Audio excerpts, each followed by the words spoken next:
my fellow veterinary technicians. It's that tech week. We're about halfway done.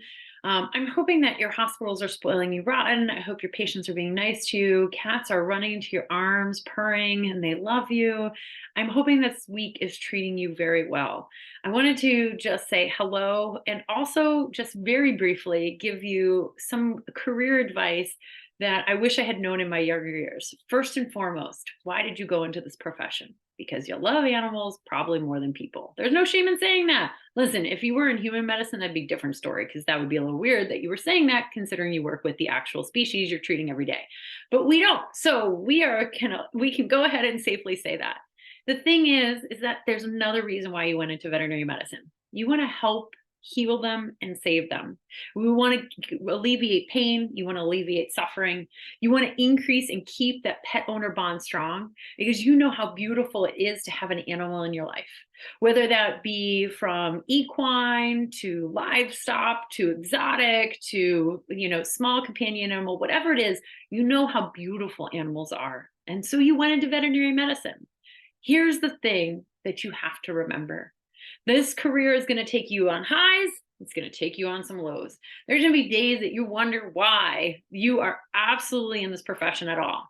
You are exhausted. You have blood all over you. You smell like poop and feces, and you're not even sure what time of day it is. And you're hungry and you stumble home only to repeat it and do it all over again. Those days exhaust you. But I want you to remember one thing: slow down. Enjoy your veterinary patients. I wish I had known this in my younger years. Too often we get into the motion of just doing. We stop and we forgot about the veterinary patients. Now, listen, we still love our patients, but we run through things so quickly. Oh, you have Fluffy, come on in, room one. Hi, I'm Amy. I'm a veterinary technician. I'm so happy you're here. You're here for these vaccines. That's great. Okay, bring in the next doctor, right? And then we just go ahead and I go, here's your discharge. Here's your medication. Thank you so much. See you next year, right? Slow down. You do have time to spend with the patients, and that's why you went into this. So I wish that someone had imparted this knowledge to me when I was much younger. In fact, even though most of my years have been spent in emergency medicine, I have to tell you that slowing down is one of the best things I've ever learned. You can't speed up as you get older. You actually are forced to slow down. Slow down, scritch that cat's face. That will let you scritch it. Obviously, if the cat doesn't want to be scrunched, don't scrunch the cat's face. But scritch the cat's face. Pet it. Look upon that dog. Say hello. Tell that animal patient how much you love them because you probably have already fallen in love in a nanosecond. It's okay to spend some time with your veterinary patient because here's the other secret to this. This is why you're not a doctor. You're here to provide nursing care and to truly love your veterinary patients. You are basically doing all the things that a registered nurse does and then some, right? Your job is to care for that patient, to give them the love when their pet owner can't, to explain to them that things are going to be okay, to make sure that they know they're going to hopefully go home to their wonderful pet owner, and hopefully you're going to be the person to alleviate the pain and the suffering. What we do is priceless. And I know we are not utilized enough, we're not paid enough, we're not given the accolades enough. People don't even know what we do. You say veterinary technician, they're like, so you're not a doctor? No, I don't want to be a doctor because I am the person who cares for your patient. I am the person who's going to get it better. I'm going to do all those things because here's the difference between veterinary technology and being a doctor. Being a doctor, you see the pet patient.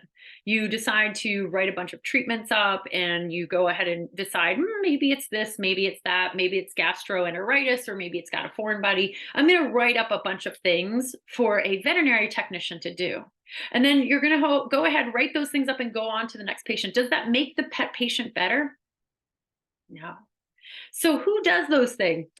You do. You get to do all those things. And essentially, the treatments that are prescribed by your doctor that you get to do are the very thing that makes the dog or the cat or the iguana or the chinchilla or the bird or the horse better. We're the ones who place our hands on this patient and place the IV catheter or clean its teeth. We're the ones to induce anesthesia. We're the ones there from beginning to end.